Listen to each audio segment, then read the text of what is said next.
আমি যারা অর্ডার করতে পারে না, যাদের কাছে বইটা কেনার সামর্থ্য আসে না, তাদের জন্য আমি উদ্ধার করে নিচ্ছি। আর কেউ যদি মনে করে আমার কাছে বই কিনলো, সে একটা ফ্রি টোকেন নিলো, ফ্রি খাবে না, একটা গরিব মানুষকে দিয়ে দেবে, পরিষ্কার হিসাব, তার একটা গরিব মানুষ খাবে। তো এই কাজটি করে কেমন ফলাফল পাচ্ছেন? আমি আসছি, মানুষ তো অনেক জানে না, আর আমি এখানে বসে থাকি।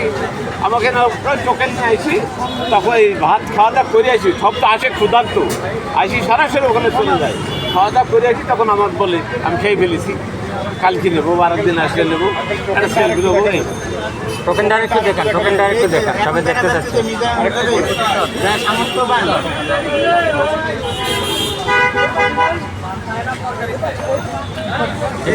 হোটেলে দেখা যাচ্ছে যারা সামর্থ্যবান তারা আসছে, যারা গরিব তারা জায়গা পাচ্ছে, সেটা আপনি কি দেখছেন? না, যারা গরিব তারা জায়গা পাচ্ছে, এটা ভুল হবে। তারা সামর্থ্যবান, তারা এসে খাবে, তাদের না করা যাবে না।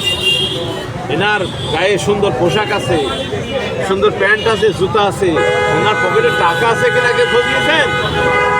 সে গরুর মাংস এক মাস খায়নি, তা খোঁজ নিয়েছেন? জিজ্ঞাসা করেন তো, গরুর মাংস এক মাস খায়নি কয়জন আছে? লজ্জা করে বলবেন না, সবার এক অবস্থা। সবাই বাজারে যাই, ওই পোলট্রি মুরগি আর কক মুরগি হাঁটা দেয়, ইলিশ মাছের টাকায় দেখতে হয়, আর গরু মাঝে মাঝে খাইতে হয়, ইলিশ টাকায় দেখতে হয়। ওরে ভাই, আমি তো খাইনি ইলিশ,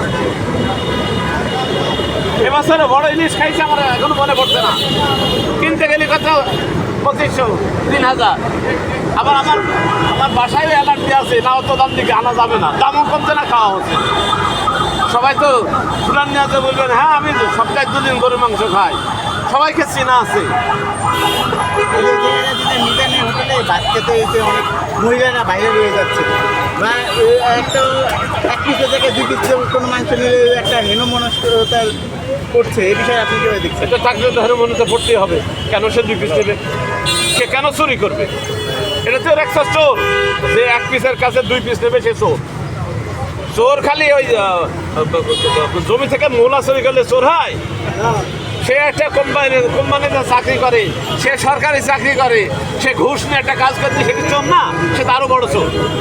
আর মিজানের হোটেলে যে 1 পিসের কাছে 2 পিস মাংস দিয়ে, সে আরও বড় চোর। এই যে আবার দেখা যাচ্ছে যে মিজানকে ঘিরে মোবাইলের অভাব নেই, আপনি এটা কীভাবে দেখেন? মিজানকে ঘিরে মোবাইলের অভাব নেই, এটা তো বাস্তবতা হবে। মিজানের মতো আপনি কিছু করে দেখেন, আপনার পেছনে মোবাইল বাস্তবতা করবে। আচ্ছা ভাই, আমি একটা প্রশ্ন করি, সেটা হচ্ছে বাংলাদেশ এমন একটা পরিস্থিতিতে আছে যে ধরেন আপনি ভাইরাল হয়েছেন, হ্যাঁ 1 মাস আপনার একটা চর্চা থাকবে, হ্যাঁ। এরপর ভাই ক্যামেরা ঠিক করে নেন, এরপর দেখবেন যে অন্য একটা ইস্যু চলে আসছে, আপনারটা নেমে গেছে।